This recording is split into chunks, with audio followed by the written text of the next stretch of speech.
દેશભરમાં 76મા પ્રજાસત્તાક દિવસની રંગેચંગે ઉજવણી કરવામાં આવી હતી। ત્યારે સુરત જિલ્લાના ટિમ્બરવા ગામ પ્રાથમિક શાળા ખાતે પણ ધ્વજવંદન કાર્યક્રમનું આયોજન કરવામાં આવ્યું હતું।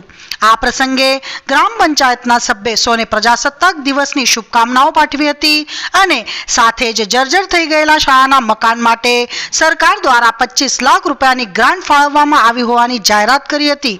વધુમાં ગામમાં ટૂંક સમયમાં જ ગેસ લાઇનનું કામ શરૂ થવા અંગેની માહિતી આપતા ગ્રામજનોએ ખુશી વ્યક્ત કરી હતી। હાલ મોજા ગામ ટિમ્બરવામાં વોર્ડ નંબર 7માં સભ્ય તરીકે સેવા આપી રહ્યો છું।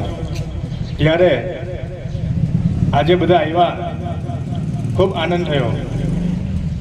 બીજી કે ભાઈ 26મી જાન્યુઆરી છે બરાબર, પણ બીજો મહત્વનો મુદ્દો એ છે કે આપણી જે પ્રાથમિક શાળા હતી તે લગભગ 55 થી 60 વર્ષ જૂની હશે, હે ને? ખરા ને? એટલા તો 55-57 વર્ષ ખરા। હવે ટીચરને બધાની રજૂઆત એવી હતી કે ભાઈ ડેનિશભાઈ સ્કૂલમાં કંઈ પાણી કરે છે, પતરું ખરાબ થઈ ગયું છે।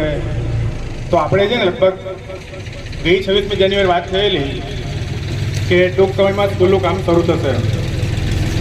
તો એ માટે પછી સરકારશ્રીને રજૂઆત કરી કે ભાઈ અમારા ગામમાં છોકરાઓ બી છે ને સ્કૂલનું બાંધકામ નથી બરાબર। તો પછી રજૂઆત કરીને લોકો ધ્યાને લીધું તો આપણને 25 લાખ જેટલી માનભર રકમ આપણા ગામને ફાળવી આપી પૂરક પણ કરવા માટે।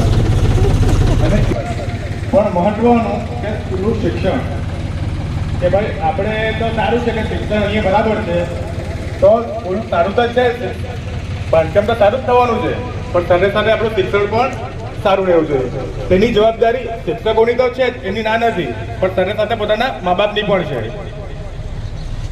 અને બીજું, હવે થોડી ગામની વાત કરીએ કે ભાઈ ગેસ લાઈન વાળું અટકેલું છે। તો ઘણા ટાઈમથી છે ને અવારનવાર વાતો ચાલે જ છે, ડોક્યુમેન્ટ બધા ઓલમોસ્ટ રેડી થઈ ગયા છે।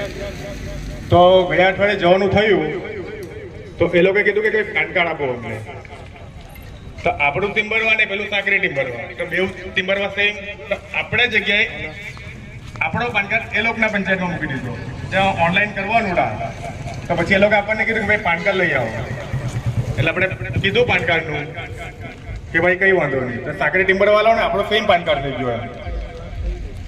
તો પછી ત્યાં પાન કાર્ડ રજૂ કરવામાં આવ્યો તો સાંકરી ટિમ્બરનો પાન કાર્ડ હતો જ, જેને હકીકતમાં આપણા પાન કાર્ડથી એ લોકોનું ડીએસ કપાઈ ગયું।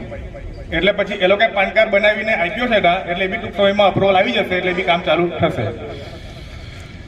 અભય થઈને નિષ્પક્ષતાથી નિરપેક્ષ રીતે વાસ્તવિકતાનો અરીસો રૂપી સચોટ માહિતી લાવતો સત્યની સાથે અભય ટાઈમ્સ।